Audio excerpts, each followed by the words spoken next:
Ce sont de véritables trésors. Ces rouleaux, peints avec une extrême finesse, illustrent le voyage de l'artiste. Une promenade à la découverte des cascades, des forêts et des temples de montagne. Leur présentation est ici exceptionnelle. Longue, pour la plus grande de 17 mètres, ces œuvres enroulées ne sont habituellement jamais présentées dans leur intégralité. C'est pas un tableau, hein, c'est une succession de différentes scènes et de différents tableaux qui sont réunis dans une grande composition, exactement comme on aurait des séquences de films qui se succéderaient.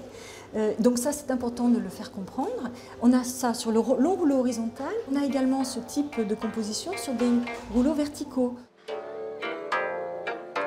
Au total, 140 peintures et objets sont exposés ici. Aussi rares que précieux, ils racontent l'art de vivre des lettrés chinois sur une période allant de la dynastie Qing à la République populaire.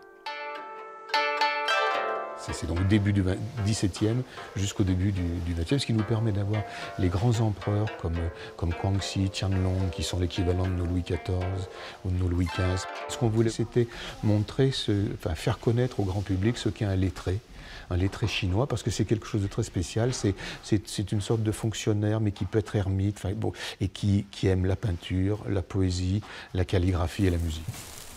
Des chefs-d'œuvre accueillis avec la plus grande précaution, car tous viennent du musée de Pékin et ils n'avaient jamais quitté la Chine. Pour les montrer dans les meilleures conditions au public, le musée des Beaux-Arts de Gaillac a dû être totalement vidé de ses collections habituelles. Cela change nos habitudes profondément. Il a fallu réorganiser le musée totalement, le moderniser, répondre aux conditions d'hygrométrie, de lumière. Donc vraiment, comme nous l'avons dit souvent, c'est avec amour que nous avons préparé ce musée. Un art du tracé d'autant plus rare que pour croiser ses regards, le visiteur devra se rendre dans la petite ville de Gaillac, dans le Tarn.